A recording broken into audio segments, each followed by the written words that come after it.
Hello lovely people, welcome back to my channel, welcome if you are new. My name is Emma. I said I was going to tell you this story a little while ago, so here we go. I wanted to do something with my hands while I was storytelling. So I can do this puzzle while I tell you a story. My mum bought this for me for my birthday. It's called Sleeping Kittens. It's a little bookshop with sleepy kitties and puppies, and it's amazing. I love it. You know what I need if I'm gonna really embrace my inner queer grandma vibe? Because that's the aesthetic and theme that I'm going for today, in case you're wondering. I think I need a puzzle tray, you know? Ugh. I'm gonna start digging for corners. Okay, so, a little while ago, I was working as an SA, that's a supporting artist, on a set for a fairly big studio. I've done a couple of jobs for them, they're generally really good. Being an SA is, I find being on set really fun. This one wasn't in the studio, it was out in the wilds in London, which was super fun as well.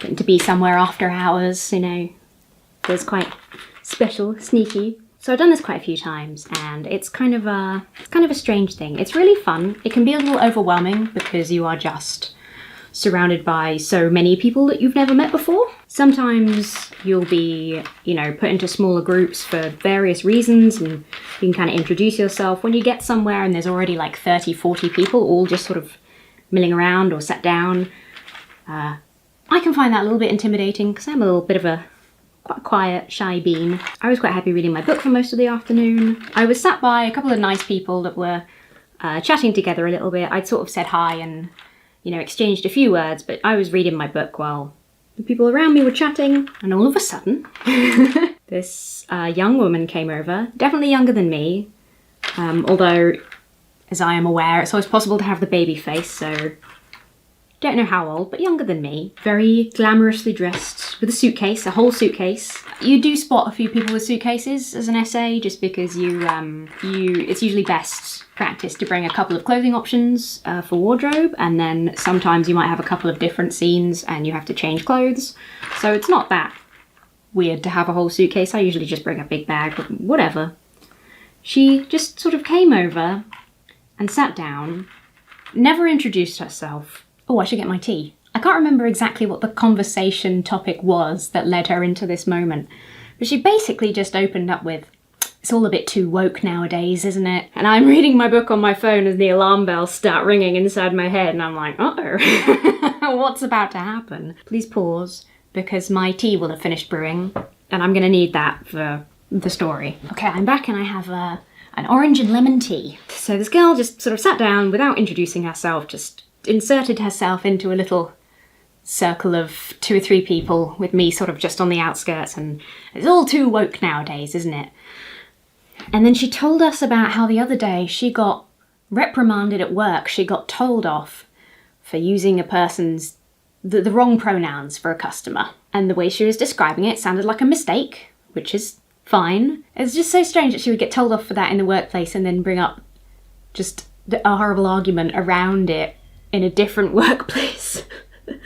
Some people, very rarely do I encounter this, but some people don't treat, especially if you're an SA or something, some people don't treat the film set as like a workplace, like it's like a bit of, like it's like a holiday or a bit of fun and stuff, and those are the people that don't usually last super long, or at least aren't very enjoyable to work with, because there's an element of professionalism needed. So okay, she tells us how she was told off at work, you know, very unfairly for using a person's incorrect pronouns, and she sort of says something like, "But you know, if you're wearing trousers, I'm going to call you sir," which was very odd. And there was, you know, a woman in our little group that we were sat in wearing, you know, a smart suit in a ladies' cut because it's 2023 and women wear trousers. And it very quickly became clear that she was super transphobic, and not just that she was, because sometimes people have horrible views, sometimes people just don't really know any better and kind of need educating. And I'm hesitant to talk about people having a pop-off in the workplace or anything sort of workplacey. I always feel a bit uncomfortable when I see like celebrity was like grumpy or shouted on a film set, because it can be a really high stress atmosphere. And you know, you can have a million good days and then, so like any workplace, you can pop off at a co-worker, you can have a little tiff. It happens. It's a high stress environment some of the time. So sometimes, you know, sometimes people just have like a bad day and I don't want to assume the worst about that person. This wasn't that. This was like, she came in with an agenda, right? She had this topic that she really wanted to talk about, which is that she thinks trans people are crazy. Delusional was a word she kept repeating. And she was going to talk about this topic with strangers, no matter how much they object. And it was just the most insane thing. Because I see this kind of stuff on the internet, where it seems like people's whole lives revolve around hating the LGBTQ plus community or whatever.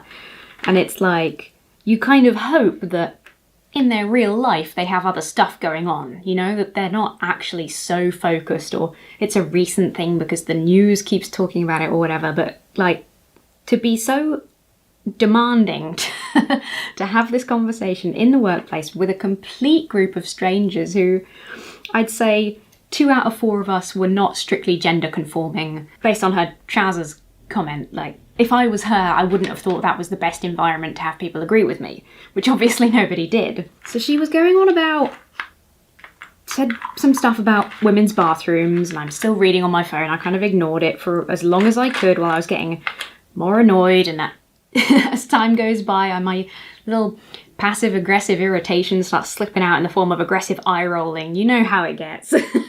She starts saying this thing and then just repeating it over and over again, which is, I could say that I'm green. She keeps saying, I could say that I'm green, like it's the new attack helicopter thing, is being trans green as a joke. It made her sound insane, because the people she was talking to, and there was this one lovely lady who just kept trying to say, it's just about empathy though, isn't it?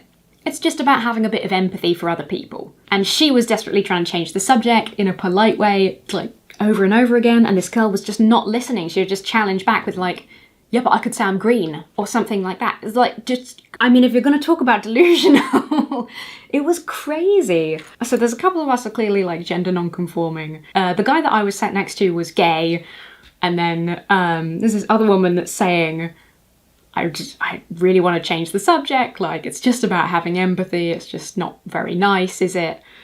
And just this woman is just like, you know, but I could say I'm green. It's just shocking, isn't it? It's not sure that, you know, there's women's rights and blah, blah, blah. She said something about, again, I've seen online, she's obviously on some sort of like forum or, you know, group sharing turfy, gender critical stuff, because she busted out the old, well, suffragettes weren't very popular in their time, meaning like transphobic people aren't popular now, but will go down in history as the ones with the right attitude.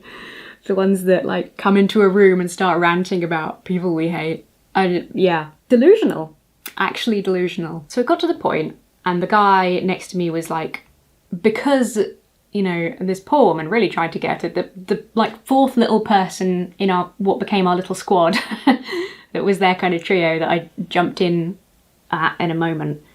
The other person just walked away and like got, you know, a hot drink or something, because it was like she just was, it was too much, it's too annoying. Just for some context, before, the snippets of conversation before this would be like standard essay stuff. You talk about your family, where you're from. You know, there was quite a lot of, oh, my partner's from there, and then, oh, we've got this person in common, and I did this job, and I had a line in this, oh, they cut my line out of that show, you know. Normal workplace, meeting strangers who are also colleagues for the first time kind of stuff, like getting to know people and just chatting. We kind of joked later, you know, about the whole, the unspoken rules of meeting like new people and being in the workplace. You don't talk about religion, you don't talk about politics, you know, it's all, that's the stuff that's off the table when you're having a new meeting and you just want to be polite, you don't want to alienate anyone, you don't want to hurt anyone's feelings. So everyone's like just in shock and horror at this girl not taking no for an answer on talking about how trans people are delusional. And so because she wasn't taking no for an answer, the guy next to me was like trying to actually engage with her and be like, well, I think they face a lot of hatred, you know, they face a lot of, you know, hate crime and stuff. And she's like, oh, I don't think it's as much, though. I don't think it's very much. I don't think it's, you know, whatever. And I like lost my, you know, the lid popped off at this point, because I was like, right, that's just, you can't just guess at reality and assume it's cool to hate these people because they're probably not experiencing much hate. So I jumped in and I was like, could you please stop? Like, trans people are experiencing a really widespread, you know, hate crime problem. Like, they're the most vulnerable to hate crimes at the moment in the whole LGBTQ plus group. So I think you're being very insensitive. Everybody has asked you, this was like my main thing, and I guess I thought the only way to tackle this girl is if I treat this the same way she does. She's not backing down, she's not taking no for an answer on changing the subject or leaving this alone. So I'm not going to back down either. And I was saying, please stop talking about this. You've been asked. Nobody here agrees with you. Nobody here likes what you're saying. Please stop. And she kept coming back and I said, you're being transphobic. And she said, no, I'm not phobic, which is the thing where you're like, well, I do hate trans people, but I don't want to, phobic is a bad word, so I don't want to. So she was like trying to jump back in with her, I'm green and all of this whatever, and I just kept saying, nobody here wants that conversation. You've been asked to stop, please stop. And eventually, finally, blissfully, she got up and walked away and started having the same conversation with a different group of strangers. I never got her name, so I couldn't actually say her name to her. None of us knew her name because she never introduced herself. She didn't ask who any of us were, where we were from, what work we'd done before. She just came in and was like, trans people, green, frothing at the mouth, ready to talk, so excited about how much she hates this vulnerable minority. Cool. So we were kind of like, I think, you know, a lot of us were just in, this is the three of us that sort of left sitting down, and hello, my battery died. I'm just going to mark up this battery because it was freshly charged, so I think it might have died. Got a big sad cross on that and worry about that later. So, am I a bit like off-centre now? I feel like I'm a bit off-centre now. Maybe it just couldn't handle the complete absurdity of this story and this woman. Where was I? Oh yes, the gay chap next to me had like the most brilliant zinger of a final line, got the last word in as she was walking away. He said, I think GB News is for you. And I was like, that was fucking brilliant. Good job, mate. And then there was the three of us sort of left here, and we were just pretty much, I think everyone was feeling it, because my heart was pounding, because I don't really do confrontation. I have to be really pushed. Like, I was already bit shy and anxious and mostly like chatting a little bit, but mostly just reading. So like engaging in, you know, a real confrontation in a workplace, in a job that I care about and, you know, where I want to come across as good as possible, it takes a lot to push me past that point. So I was like, you know, my heart was hammering. I was like pretty shook. I think the others were as well, because we all kept talking about it for a little while and sort of comforting each other and reassuring each other, which was really nice. And we were just talking about how insane, like that she just came over and just started out of nowhere spouting like bizarre, like it makes me feel a little bit anxious talking about it now, even though like quite a bit of time has passed. We just couldn't believe it, because we were like, you know, we're straight, we could be anybody. One of us could be trans. She wouldn't know. Like, maybe that's what she was hoping for. Maybe she thought one of us was, and that was why. I don't know. It's either that or she was hoping one of us was transphobic and would, like, back up the horrible things she was saying. Like, she needed validation. I really do not know. But it was very unsurprising that she opened with, like, getting in trouble with a different workplace, because, yeah, I can kind of see how that would happen. So we, like, chatted. The others were really, really nice and said, like, sort of thank you, well done, whatever, for like actually stepping in and helping, which was a real like relief. It was very sweet and nice to feel like people kind of had my back, because I don't want to be the crazy one that shouts at, you know, I could just, like, I sat there, I could just imagine how she would report it later, you know, like, oh, I can't even have your opinion anymore, you know, So it was really nice to have people like saying that that was the right thing, basically. It made me feel like much, much better. And then we got back our like fourth member and we were all sort of chatting, and she was sort of saying like, I just had to walk away because, oh my goodness. And one of the ladies was saying that she's got a trans family member who she's very, you know, defensive of. She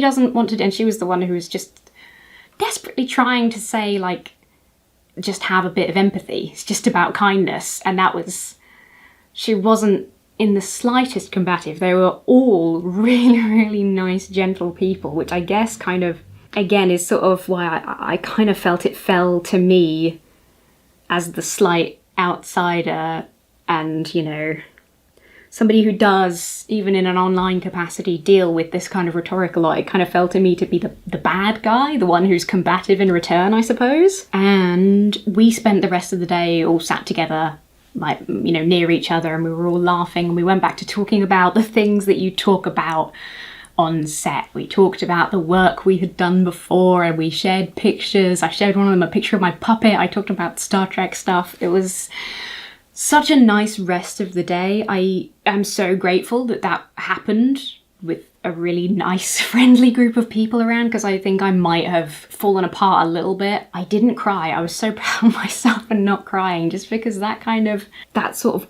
conversation in a kind of argumentative way where the other person just isn't not remotely listening. She was just a wall, just not willing to engage anything. She just had a really nonsensical, unrelated rebuke to every sort of statement. She was only listening for things that validated what she thought, and nobody agreed with her because what she was saying was really weird and hateful. So we talked about it for quite a while. We were quite, you know, shaken, I think, and it was very uncomfortable.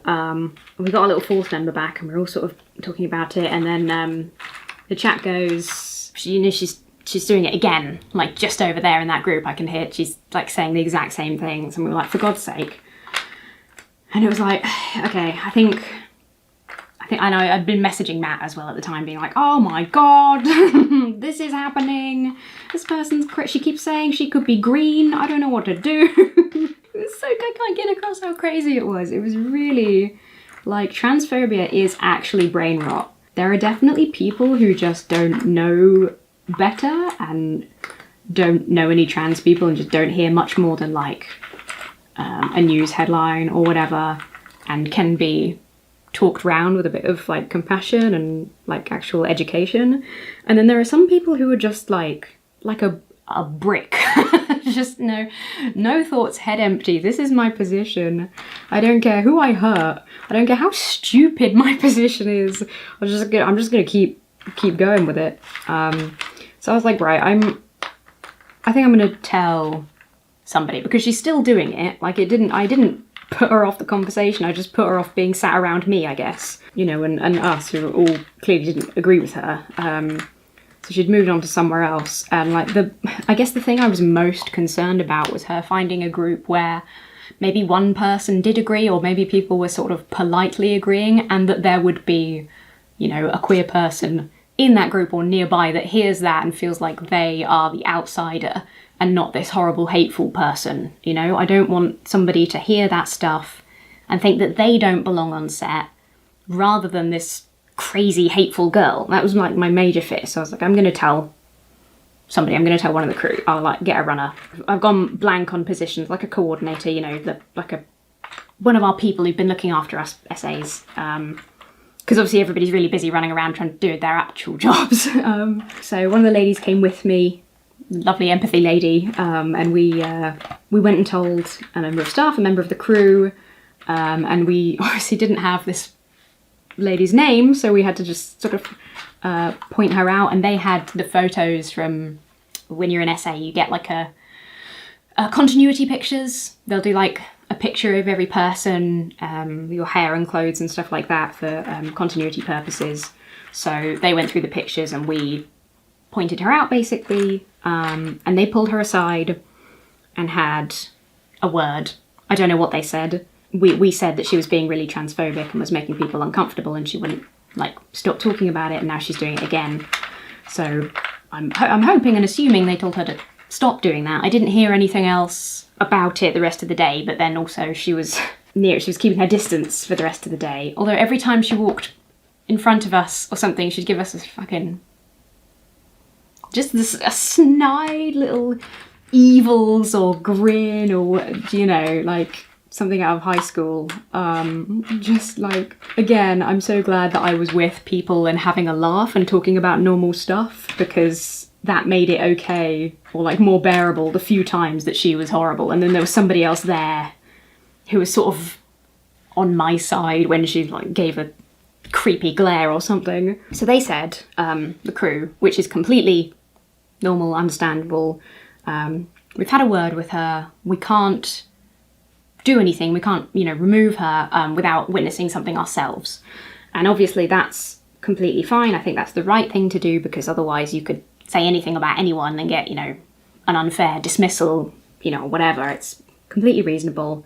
Again, they never heard anything the rest of the time. I never heard anything else, so I assume she did actually understand that, you know, it was time to stop the mad rant. I'm so sure in my mind. I mean, I probably shouldn't assume, but I'm sure she felt like she was victimized in that situation. We spent the rest of the day with really nice people, having a laugh. One other person I knew was queer, and everybody else in the little group that was like, had like queer family members and was just accepting and kind, and it was like so nice to be in a group and know that about people, and just I was able to like relax a bit and actually have a really nice time, have a laugh, which is what I've had usually on set. Usually, like, especially with a bigger studio like that, crew who look after essays and stuff are usually so nice. People who essay are usually really, really nice people, because it involves a lot of meeting strangers and also that level of professionalism and stuff like that. So especially people who have done a lot of on-set work are very like polite and nice and friendly. Real, obviously, mixed bag of people, because that's what they want for, you know, the scenes. Found a little jammy bit where two of them are already stuck together. Do you love when that happens? I can see a dog's face! You see that? Probably not. So that was it, and I was like kind of vaguely recovered, but still like a bit on edge, you know, and it's like a sort of slightly nerve-wracking thing anyway, you know, you don't want to... You just never want to make a tit of yourself in the room with like a director, or, you know, you don't want to do that. When we were, you know, seated ready to shoot, it was like a sitting down, which was great because we could sit down and sort of chat quietly between takes and stuff. It was a very relaxed sort of thing, or it would have been a very relaxed sort of thing. But this other young guy came over when we were having like a little break and said to me, what were you, like, you got like a bit angry earlier, I saw, what were you like shouting about? And I was like, oh my god, and I could feel my face going red, because I was like, oh no, it's my worst fear. Like, people have just heard me pop off and have a confrontation, and now they're gonna think that I'm like a crazy person, they're never gonna want to work with me and whatever. But luckily, one of the chaps that was in, you know, the little group when it happened was with me, so we explained together that this person was being really weird and horrible, and the guy was like, oh, that is really weird, like, why would you just don't talk about that sort of thing, and, you know, like, had a reasonable human response to it. So it was like a little bit, that helped, but I still was like, oh no, I wonder how many other people like didn't say anything and like heard me raise my voice and think something terrible. But I still get casting calls, so I wasn't put on some kind of blacklist or something for standing up to this horrible girl, so I think it's fine. It's just that you have a lot of anxiety in that moment. I think that's normal, which is part of, as well, like, part of why I couldn't quite get over somebody bringing up that kind of topic, you know, in such an aggressive way on set, because that's the place where you know, you don't like to think about it so much, but a lot of the, you know, the film industry is very, like, you know, there's a lot of nepotism, honestly, in the film industry. I think everybody kind of acknowledges that. And, like, you know, being known as a person who is confrontational and horrible and weird and says hateful things is, like, the absolute last thing anyone wants. You're kind of, like, instinctively you're on your best behaviour, because there could be somebody in the room who you work with in the future. In fact, there probably will be somebody you work with in future in the room. There could be somebody who employs you in the room. Like, you don't know, so you don't go crazy. But this girl did. And I didn't see her again until the end of the day. aside from the snide, smug little looks, evils, I didn't see her again until the end of the day when we called cut, and I was like on my way to the door to leave. I walked past her and she goes, "Thanks for the laughs." And I just said, "Okay," and because I did. I like in my head later I was like going ham bullying a minority group and calling them basically crazy over and over again is not really a laugh. The only real, apart from please stop, the only real thing I said to her was like trans people experience higher levels of hate crime, and I don't think that's very fucking funny either. But it was just, I just said okay, and I left, and I was like, oh my god, and then I text Matt and I was like, she said this to me as I left. And I was just like so, oh my god, I was on edge for the whole night because it just, that sort of confrontation kind of, I mean, I'm saying it sticks with me. I can't think of the last time I had something like that. Not since I was like a student, you know, when we were all like 18 and hormonal and having the most stressful years of our lives. Like, was the last time I had an argument like that. Maybe she was that kind of age and that is a part of it, you know? So, yeah, so it was just, I was very shook up. Like, I put off talking about it for a little while because it was so, like, intense. Intense is the word. Just bizarre, just utterly bizarre, not anything that I would have predicted. I'd be very interested to know, to hear if anyone has encountered any bigotry like that in the workplace, if anyone has had to call out any kind of nonsense like that before, because it was really shocking. Like, I kind of didn't know what to do. I just had to kind of sort of roll with what I thought was best. And I hope this doesn't put anyone off essay work, because like I say, it can be really, really fun. There's a lot to enjoy about background work. And 9 times out of 10, like 9.9 times out of 10, the people who do that work are really, really nice.